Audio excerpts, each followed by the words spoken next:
Bonsoir, mesdames et messieurs, Alexandre Baudouin et François Trépanier qui vous souhaitent la bienvenue à cette autre édition de Sport Express. Monsieur Trépanier, mes hommages. Salut, Alex. Hey, François, est-ce qu'on est, on est dans la troisième semaine, en tout cas dans la semaine du 16 mars? Cabane à sucre? Oui, cabane à sucre en Montérégie, hein? Montérégie, justeparfaite.ca. Toute l'info est là. J'aime ça. Tu voulais que je plug, hein? Et Dieu sait qu'on a de bonnes cabanes à sucre dans la région. Absolument. Toi, tu es un fan de chez Raymond Meunier. Oui. Charbonneau également. Oui. T'aimes ça faire le tour, hein? Moi, j'aime tout ce qui tire sur la neige. Il y en a partout, ça. Mon petit point. Il y en a faible partout. de la patente. Hey, François, en parlant de tout ça, on reçoit un agriculteur à l'émission cette semaine. Oui, Philippe Quentin, qu'on connaît maintenant, présentement à cause de l'émission L'amour est dans le pré. Ouais. Philippe, qui est un joueur de football à la base, qui a joué pour les Géants, qui a joué pour le Rouge et Or, l'Université Laval, qui maintenant est dans l'équipe d'entraîneurs des Géants et qui est participant à L'amour est dans le pré. On va en parler en deuxième partie d'émission. Ouais. Mais la première partie de l'émission avec Phil, on parle de football, un chic type. Écoute, j'écoute pas ça, moi. Alors, j'aurais aimé ça chanter la chanson de L'amour est dans le pré pour aller... Oh, yeah, yeah. On va arrêter tout de suite. On dit Bienvenue que l'amour à Sport Express. est dans le pré.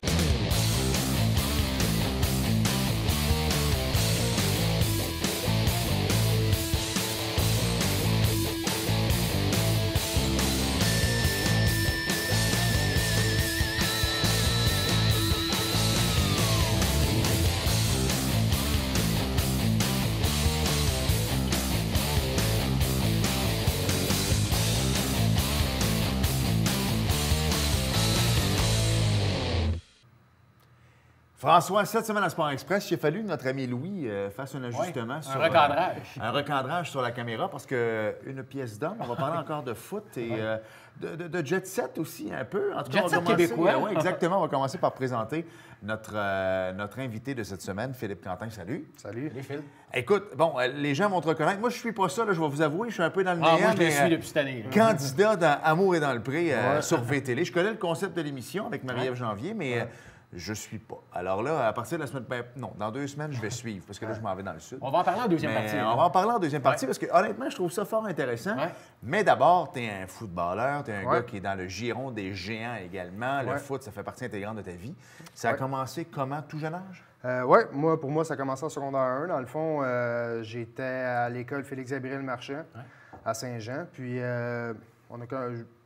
visiblement, le monde me regardait et il me disait « Ouais, ça te tente de jouer au football, toi? » Là, j'étais là « Ah, on va essayer ça. » Fait que là, je suis arrivé, j'ai essayé ça, puis c'était le fun parce que j'avais une tête de plus que tout le monde à cette époque-là. Fait que, Ça, j'allais dire, tu as déjà une tête de plus que nous, mais ça a toujours été comme ça? Ouais, bien, à 12 ans, là, j'étais pas loin de 6 pieds déjà. Wow. OK. Fait que j'avais déjà un bon bout de développement de fait. Fait que j'ai commencé avec les Broncos à Boutier, au Benjamin, avec Yvan Dupéré dans le temps, là, qui était notre coach. Après ça, j'ai poursuivi aux Patriotes à Boutier encore.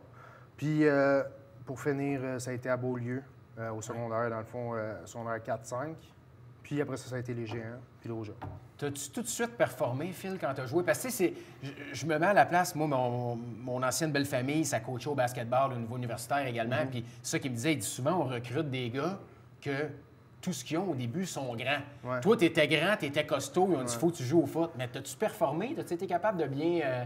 Tu veux dire au quand cégep? t'as commencé? Non, quand t'as commencé. Oui, immédiatement, OK. dans le fond. Tu n'avais pas de problème de motricité, parce que souvent, c'est ça le problème aussi. Oui, mais quand t'es si jeune, là, je veux dire, les schemes sont pas si avancés Ouais. que ça. Là, fait que, tu sais, moi, je mettais mes mains sur le gars, puis c'était terminé, là. Ça a été... Y avait-tu des positions à laquelle tu n'avais pas le droit de jouer? Je sais qu'en bas âge, des fois, tu peux pas trop plaquer. T'avais-tu un chandail différent d'un autre? Non, c'est la même chose. Dans ce temps-là, il y avait pas, on parlait pas encore beaucoup de commotion. Ça commençait, mais c'était encore quand même assez old school là, quand j'ai commencé. Fait que non, mais je sais que les numéros, là, mettons, quand tu as un numéro dans les 60, tu peux pas jouer n'importe où, faut que tu te déclares. Là. Ouais.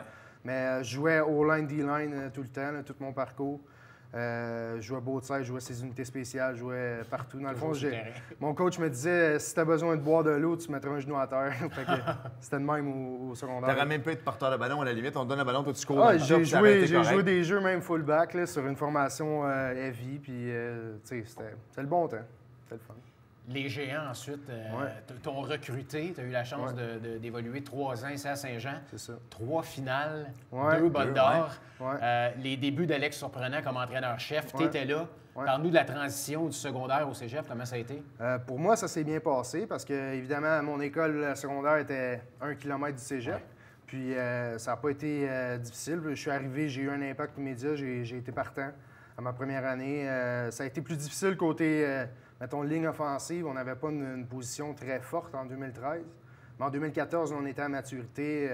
On avait Tiacal Lanctot, P.O. Lestage, moi, Vincent Roy, qui est avec les Rough Riders aujourd'hui. Fait que c'était une bonne ligue. Fait qu'on a brassé du monde. Sam Dupuis a fait ses records dans ce temps-là. En 2015, Morin a fait ses records, on le protégeait. Fait que ça a été vraiment 3 années incroyables. C'est les meilleures années de nos vies, dans le fond. Parle-nous du programme des Géants. Tu y travailles, on va y parler après, mais tu as eu la chance de jouer pour les Géants, de jouer au stade Alphonse Desjardins. Tu t'es promené partout au Québec. Parle-nous de l'importance du programme. Tu sais, nous, on le sait, mais les gens qui regardent de l'extérieur, ah oui, on a les Géants, le stade, il y a de l'air beau, mais c'est un des plus beaux au Québec, là. Oui, le stade, c'est un des plus beaux au Québec. Il est digne d'une équipe, mettons, des grosses villes comme Trois-Rivières, Québec, je pense à Garneau, je pense à même meilleurs que bien des équipes à Montréal. Fait que non, ça a été incroyable. Puis de jouer devant des foules, là, je me souviens, Bol d'Or 2014, il y avait 2500 personnes, c'était dément. Là. On a sorti même les joueurs, on regardait ça, on était là, ils se sont-ils trompés de place? C'était fou, là, il y avait du monde tout le tour du stade, c'était vraiment... C'était les belles années, c'était la fin D2 pour s'en aller en D1 ensuite. Tu as goûté à la victoire, on va se le dire. 3 participations, 2 victoires. Après ça, s'en va le stage universitaire. Avec le Rouge et Or, ça a pas... Comment tu as trouvé ça? Parce que ça n'a pas été évident. Quand tu passes d'un niveau où est-ce que tu gagnes pratiquement tout, tu arrives dans la grosse machine du Rouge et Or, et là, on ne joue pas nécessairement. Comment tu as dealé avec ça? Bien, c'est sûr, c'est difficile. C'est difficile sur l'orgueil, puis c'est aussi difficile, tu sais, comme personne. Tu te questionnes beaucoup. Mais c'est là, moi, dans le fond, j'avais trouvé... ma solution à moi, c'était d'être le meilleur teammate possible. J'essayais d'être le meilleur chum que je pouvais être, puis donner tout ce que je pouvais en pratique. Puis c'est quelque chose qui est important d'apprendre dans la vie, tu sais, que tu peux pas tout le temps être en premier rang. Tu sais, je pense des fois, il faut que tu sois capable de jouer second violon. Puis pour moi, ça a été une super belle année. On a gagné la Coupe Vanier. J'ai pas beaucoup joué. T'as ta bague quand même? Oui, on a la bague, mais tu sais, puis j'ai forgé des souvenirs avec les gars là-bas. C'était super, Est-ce qu'on regrette le choix, Phil, de dire « je vais aller dans le meilleur programme universitaire qui est le Rouge et Or, le plus prestigieux, quand j'aurais peut-être pu aller ailleurs, qui est un programme moins important, mais j'aurais peut-être été partant ». Est-ce qu'on le regrette par la suite? Moi, j'ai jamais regretté ça. Tu peux pas dire que tu vas au Rouge et Or de Laval puis regretter ça. C'est tellement... T'es bien traité, c'est incroyable. Puis, tu sais, oui, tu te dis, OK, si j'avais été dans n'importe quelle autre école au Québec, j'aurais probablement joué. Mais j'ai gagné des games, puis on a gagné à Coupe Vanier, tu sais. Fait que, puis t'apprends c'est quoi l'excellence aussi. Fait que non, j'ai jamais regretté ça. Aujourd'hui, tu es de retour dans le giron des Géants. Tu es maintenant coach des joueurs de la ligne offensive. Bon, une passion pour le foot, c'est une chose, mais un bon joueur n'équivale pas... En fait, tu n'es pas toujours un excellent entraîneur. Moins Gretzky. Oui, entre autres. On peut en nommer plusieurs. Bruce Boudreau, qui n'a jamais été un joueur de hockey extraordinaire, est devenu quand même un bon coach. Ah, ben là, il vient de se faire Oui, aussi. Mais comment ça a été la transition pour toi? Parce qu'encore là, c'est complètement différent. Hein? Être coach sur les lignes de côté, quand tu ne peux pas contrôler, c'est... c'est vraiment spécial. Ça fait déjà quelques années là, que je m'implique avec les Géants. Dans le fond, quand j'ai arrêté ma carrière de joueur, Soup m'a tout de suite lâché un coup de fil. « Hey, veux-tu venir donner du temps? » Sachant que j'habitais pas loin et que j'avais l'équipe à cœur. Fait que j'avais eu les porteurs de ballon. J'ai eu les porteurs de ballon 2 ans avec Soup. Après ça, l'année passée, je me suis impliqué un peu moins parce qu'il fallait tourner l'amour dans le pré. Puis il fallait aussi que j'ai racheté la ferme de mes parents. Fait que ça a été comme une année de transition. C'est bon que tu le dises, tu es dans l'amour et dans le pré. Là, juste savoir, faut que tu travailles sur une ferme? Fait que c'est c'est pas juste la caméra. C'est pas juste la caméra. Ça serait trop le fun. Mais c'est ça, on a eu... j'étais moins impliqué l'année passée, puis là, cette année, je tombe avec la ligne offensive, qui est ma position que j'ai jouée, fait que je suis très content. Puis oui, pour la transition, c'est difficile parce que au début, tu sais, quand tu es un jeune coach, tu es quasiment comme un grand frère aux joueurs, tu sais. Tu es aussi hype que quand il se passe un gros jeu, là, là, maintenant, tu es comme... je vais me calmer un peu. Je vais me calmer, tu sais, c'est pas moi qui joue, mais tu sais, tu as une bonne relation avec les gars, tu es vraiment friendly. Quand tu montes dans la hiérarchie du coaching, là, il faut que tu deviennes un peu plus un gestionnaire, là, puis il faut que tu fasses tes alignements, puis là, il faut que tu laisses un peu de côté les relations que tu as avec les gars pour c'est qui est le meilleur, puis c'est qui doit jouer, tu sais. Fait que c'est une adaptation, mais j'aime ça, puis je trouve que c'est un beau défi. Coach Bégin vient d'annoncer l'embauche de Dominique Picard, qui est un des meilleurs joueurs qui a joué ici universitaire, qui a une belle carrière dans la Ligue canadienne, Coupe Grey, qui s'en vient ici à Saint-Jean. Pour toi, en tant qu'entraîneur, de pouvoir maintenant côtoyer un gars comme Dominique Picard? Ah, c'est incroyable. Honnêtement, moi, quand on a reçu la nouvelle officiellement, j'en croyais pas mes oreilles. Moi, Dominique Picard, j'étais jeune, là, je commençais à jouer, puis je le regardais dans la CFL. C'était le meilleur joueur québécois, puis c'était le centre des Rough Riders. Un bon modèle, là. Oui, c'est ça. Puis c'était le joueur le plus salaud de la CFL aussi. Ça, j'y ai dit par après, on s'en est parlé, puis il dit « Hey, gotta do what you gotta do, man. » Fait que non, c'est un chic type, puis on a jasé football un peu déjà, puis ça va être un bon upgrade sans dénigrer personne. Ça va être, Ils sont rendus à 2 entraîneurs à temps plein ici avec les Géants. Quand tu vas aller chercher des joueurs, ça aide toujours de dire à ces jeunes joueurs-là, à leurs parents, venez-vous-en, parce que nous autres, on prend ça à cœur. Mais pour toi, qui est un coach aussi, de savoir que l'organisation prend tous les efforts pour arriver à vraiment un standard extraordinaire, c'est plaisant. Oui, bien c'est le fun parce qu'on sait que l'organisation a notre back, dans le fond. Fait que nous autres, on met des efforts, puis le cégep puis la fondation est prête à en mettre aussi. Ça veut dire beaucoup parce que ce qu'on veut faire, c'est qu'on veut gagner ici. Moi, quand j'ai joué, on a gagné. Puis on veut faire la même chose en Division 1. Puis on est sur ce chemin-là. Fait qu'avec Dominique, ça va nous aider beaucoup. Si on faisait un petit retour sur la saison passée, Coach Bégin viendrait ici, dirait qu'il n'est pas satisfait, mais quand même, pour une première saison, pour lui également en Division 1, je pense que vous n'avez pas à avoir honte. Là. Non, c'est sûr que c'est peut-être pas ce qu'on s'attendait parce qu'on avait beaucoup de joueurs en maturité. Mais en même temps, c'était une année de transition. Perdre Alex, c'est sûr que tu perds un gars comme Sou, mais ça se remplace pas de même du jour au lendemain. Fait que ça a été plus difficile, mais en même temps, on a appris beaucoup. Puis JP a fait un excellent job, vraiment. Puis dans le recrutement, même après, là, il fait vraiment une bonne job. Fait que on continue. On est sur une pente, puis on la grimpe tranquillement. Je sais que le foot va revenir dans quelques mois, là, on n'est pas encore là, mais toi, comme coach de la ligne à l'attaque, tu demandes quoi à tes recruteurs? Tu demandes quoi à ton head coach, à tes gars? Quel genre de joueur tu aimes retrouver à cette position-là? Moi, j'ai pas vraiment de spécification. Je me dis, les kids, il faut qu'ils veulent venir ici, il faut qu'ils aiment jouer au foot. Puis, rendu là, on va les former, puis on va faire un bon joueur de foot avec. Tu sais, que le gars soit 6 pieds 8, que le gars soit 5 pieds 9... 5 pieds 9, c'est un peu plus dur, mais mettons, 6 pieds 8, la grosseur. À cet âge-là, ça se développe tellement vite. Je pense à mon chum P.O. Lestage qui était avec les Carabins aujourd'hui. Il est rentré, lui, au cégep. Je sais même pas s'il était sur le bord des 6 pieds, puis là, il s'est développé, il est rendu 6'3", puis une grosse charpente toute. Fait que, à 17, même 16, 17, 18, 20, 19, 20, ça change beaucoup. Il reste une minute. Parle-nous un petit peu de tes anciens coéquipiers qu'on voit vraiment s'illustrer, qu'on parle de Belfroid du côté du OGR, de Lestage, tu l'as dit, Dimitri avec les Carabins. C'est le fun d'avoir des chums, des amis, des anciens coéquipiers, de les voir performer comme ça au meilleur niveau universitaire. Ah ouais, c'est vraiment le fun. On regarde les matchs, puis on est passionné, puis on veut qu'ils fassent des beaux jeux. Puis je pense qu'il y en a, je pense à Lestage, là, PO. Je pense qu'il y a un bel avenir aussi du côté professionnel. Puis Vincent Roy, qui était avec nous autres ici en 2014, qui a été repêché par les Rough Riders puis qui s'en va au camp. Fait que, on est capable de produire des bons joueurs ici. C'est le fun que, les gars, même Vincent Roy, il est revenu à notre try-out estival, il est venu coacher avec moi puis donner du temps aux jeunes.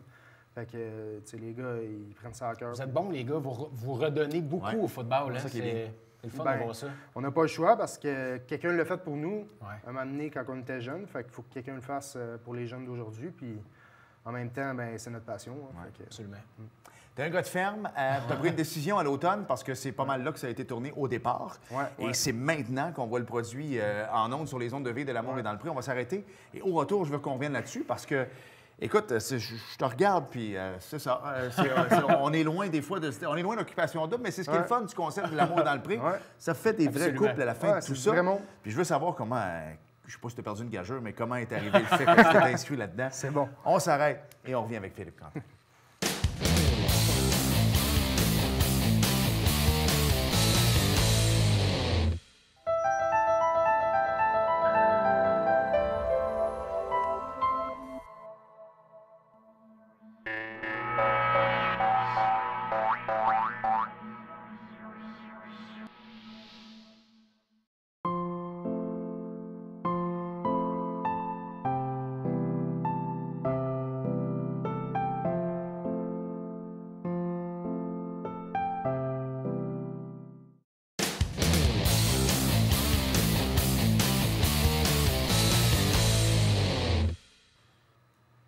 Nous sommes de retour à, écoute, à Éco-Vedette, tout ça? Ou dans le fond, Monde de Star. Dans le monde de sport. Oui, c'est ça, exact. Monde de Star. Ouais. Mais non, quand même, on en a parlé avant la pause.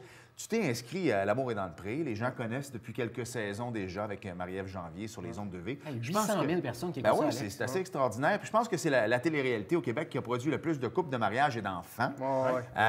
Et là, on va rentrer tout de suite. On va dire les vraies affaires, là. On pourrait dire des choses, mais on peut pas. Alors, non, malheureusement. ça se termine comme ça parce qu'il y a plusieurs choses qui ont été tournées avant Noël, qui ont été tournées récemment également. Alors, on peut pas. Mais Entente de confidentialité. Confidentialité, oblige, exact. Mais là, moi, je veux savoir, de dire que tu vas t'inscrire à une télé-réalité, c'est une chose, mais de le faire, ça en est un autre. Moi, qu'est-ce qui t'est passé par la tête? Ah, ben écoute, c'est une longue histoire. Tu sais, il y a plusieurs personnes qui me disaient tout le temps « Hey Phil, t'es pas game. Inscris-toi à L'Amour dans le pré, t'es pas game. » c'est ça, hein? Moi j'étais comme « Hey, je vais le faire. Moi, ça me dérange pas. Mais tu sais, si je m'inscris, je vais être pris, c'est sûr, je le fais. » Je disais tout le temps ça. Tu veux vraiment que je passe à la TV? Parce que c'est sûr que je vais le faire. Là. Fait que là, c'est une drôle d'histoire, en fait. C'est quand En fait, c'est le soir où on a su qu'on rachetait la ferme familiale. Ma soeur, qui est partner avec moi, elle le savait, puis mon père ne voulait pas qu'elle nous le dise parce qu'il voulait nous le dire en personne. Fait que, elle a bien de la misère à garder des secrets. Fait que là, elle se trouvait des choses à faire. Elle disait « Hey, là, on t'inscrit à L'Amour dans le pré, là. » Elle voulait parler d'autres choses. Fait que c'est ça qui est arrivé. On m'a inscrit ce soir-là. Puis là, il y a eu des auditions, il y a eu... Oui, c'est ça. Parle-nous un peu du processus, tu peux en parler, là. Oui, le processus. Ben, en fait, qu'on s'entend Parce que là, tu veux-tu aller à l'occupation double l'année prochaine? Non, absolument pas. Non, mais pas, vous êtes 4-5 candidats, mais il doit y avoir de la demande au maximum. Comment tu as été sélectionné? Ben, en fait, tu t'inscrivais sur Internet, puis il y avait une audition. On était 150 agriculteurs au départ. Puis tu sais qu'il en reste 5 à la fin. Fait que, après ça, ils nous sélectionnaient. Ils en sélectionnaient 16, je pense, pour aller visiter les fermes. Un peu partout au Québec, voir si les fermes étaient belles, si on pouvait, il y avait un potentiel de tourner là. Puis après ça, il en sélectionnait 8, où ce qui faisait une petite vidéo, comme une petite vidéo qu'on voit souvent circuler sur le net, là, de 2-3 minutes de toi qui... Présentation. Dans tes cultures, puis tout ça. Puis là, les filles voient ces vidéos-là, puis ils s'inscrivent pour tel ou tel agriculteur. Ils s'inscrivent pour lui. Fait que dans le fond, ça a bien été, toi, c'était là. Oui, ça a bien été. J'ai eu assez d'inscriptions, fait qu'ils prennent les 5 qui ont le plus d'inscriptions, fait que j'étais dans ces 5-là.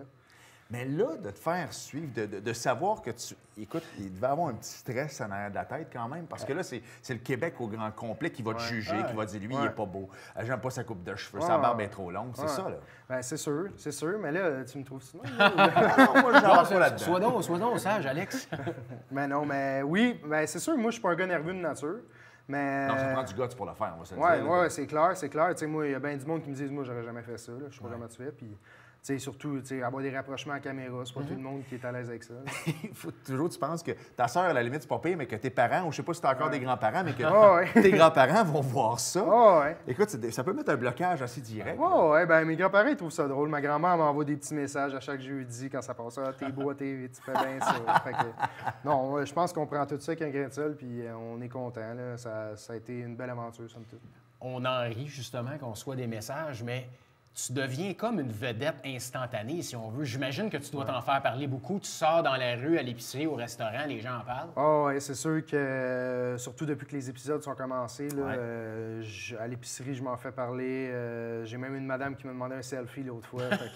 Ça doit faire drôle, oui. J'étais là, Carey Price, je sais pas comment est-ce qu'il se sent à Montréal, mais en tout cas, ça doit être au moins x10. Là. Fait que non, c'est le fun. Puis tu sais que ça va être quand même temporaire. Puis les gens sont gentils d'habitude.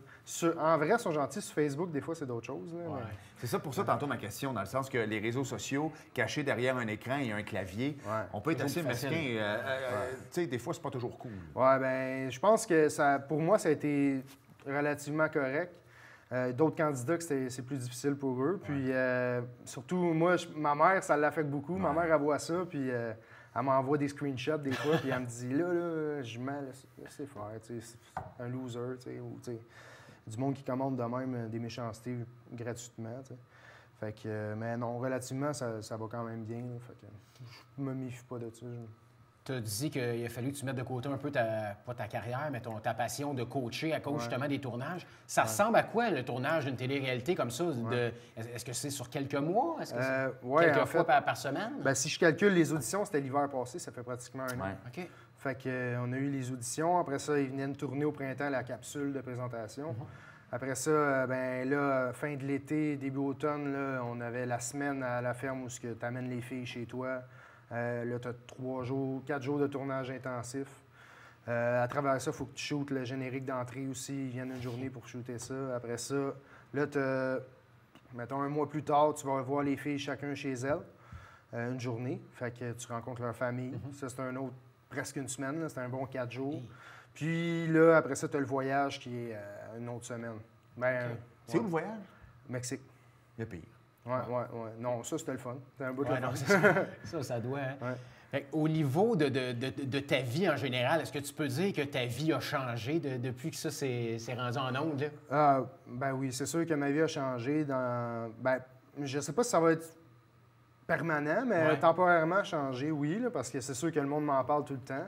Puis mes chums, ils niaisent avec ça. Ça doit, hein? Ça, c'est sûr. Là, tu t'y attendais aussi. C'est de bonne guerre, c'est de hein? bonne guerre. Moi, je trouve ça drôle. Tu sais, je suis un gars qui aime ça rire. Mais JP Bégin, c'est un de ceux qui aime, qui aime le plus m'agacer avec ça. Fait que souvent, on va à quelque part, puis il est là, hey, lui est en TV, tu sais. Hey, ta gueule, toi, JP. Fait que là, en tout cas, non, c'est assez. On a du fun. Ouais. Moi, je veux savoir, parce que ça reste une compétition, le but premier, c'est de gagner l'émission, mais Ouais. en Gagner même temps, l'amour. gagner l'amour, Ouais. ça le dit, l'amour est dans le pré, mais comment ça va avec les autres? On oublie les filles, il y a quand même d'autres gars comme toi. Ouais. Y a-tu de la jalousie des fois? Ça se Comment ça se passe avec les autres boys? Non, il n'y a pas de jalousie parce que, comme agriculteur, quand tu es choisi, tu es sûr d'aller en voyage, qui est dans le fond la récompense à la fin, si tu veux. Puis les candidats s'inscrivent juste pour un agriculteur. Fait qu'on n'a pas plusieurs candidates pour chaque. Mettons, on n'a pas un pool de candidats qu'on pige dedans. Là. C'est vraiment séparé. Fait que non, je les ai côtoyés, les gars, puis c'est plus des chums, je te dirais. Ouais, OK. On a vraiment du fun ensemble, puis on a passé des beaux moments, on peut dire ça. J'aimerais saluer Hugues, Ouais, que je Hugues. connais très bien, Hugues Lavoie, qui est dans l'émission également du domaine de la voix.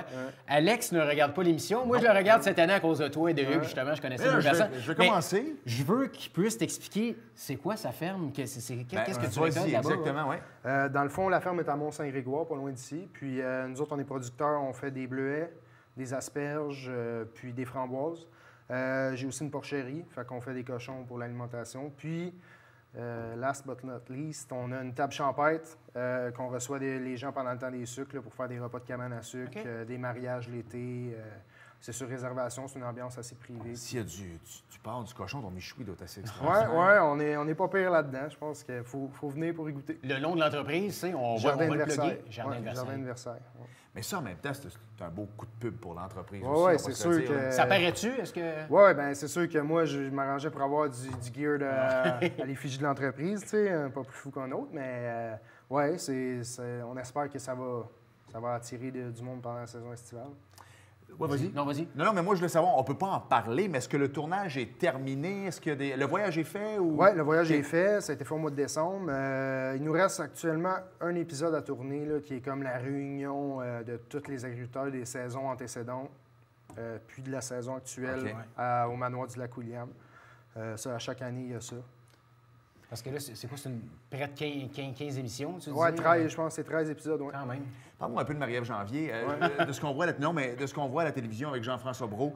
Elle est vraie, hein? Ce que tu vois à la télé, c'est Ouais, c'est c'est quelqu'un une bonne de- personne. ouais. Puis, tu sais, c'est drôle parce que quand tu vois une vedette, tu te dis tout le temps, tu es réticent à l'approcher un peu. Mais elle vient vers nous, puis hey, salut Philippe, comment ça va? Puis on a jasé, puis on riait. Puis c'est une très bonne personne, puis elle est très jolie aussi, comme ça. Fait que, non, mes chums, même mon chum Will, il s'est permis au speed dating d'y faire une petite joke, là, comment qu'elle a dit, comme semblant de cruise, là, puis là, elle a montré son ring à Will. Fait que, yeah. Tu dis qu'il y a eu à peu près 150 inscriptions pour participer à l'émission Les agriculteurs. On s'entend que ton profil Ouais.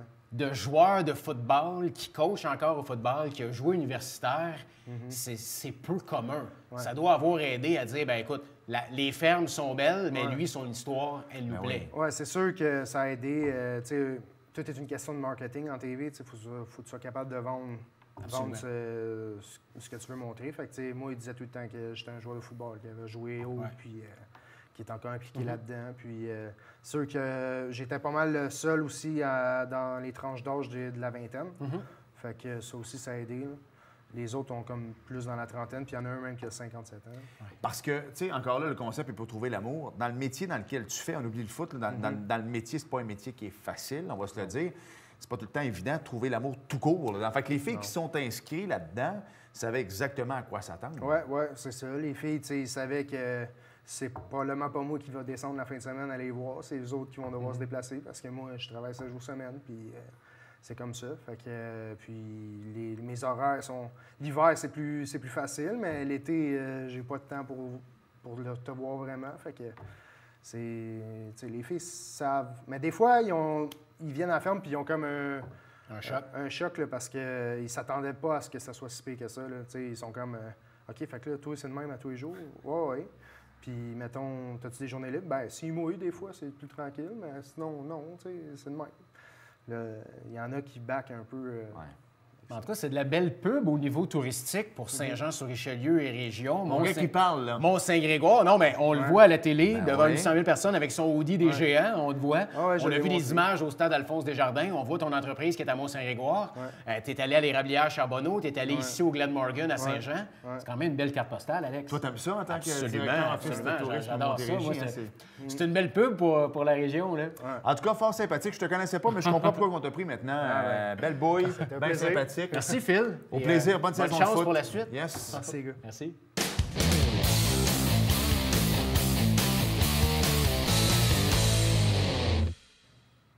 François, tant qu'à être dans le football, parlons un peu de football scolaire. C'est le fun pour nos jeunes parce que les pratiques en gymnase se poursuivent à tous les vendredis de 16h à 17h30. C'est du côté de la polyvalente Chaloine-Amarasco jusqu'au 24 avril, Alex. Tous les étudiants de niveau secondaire en septembre y sont invités. Je trouve que c'est une belle initiative.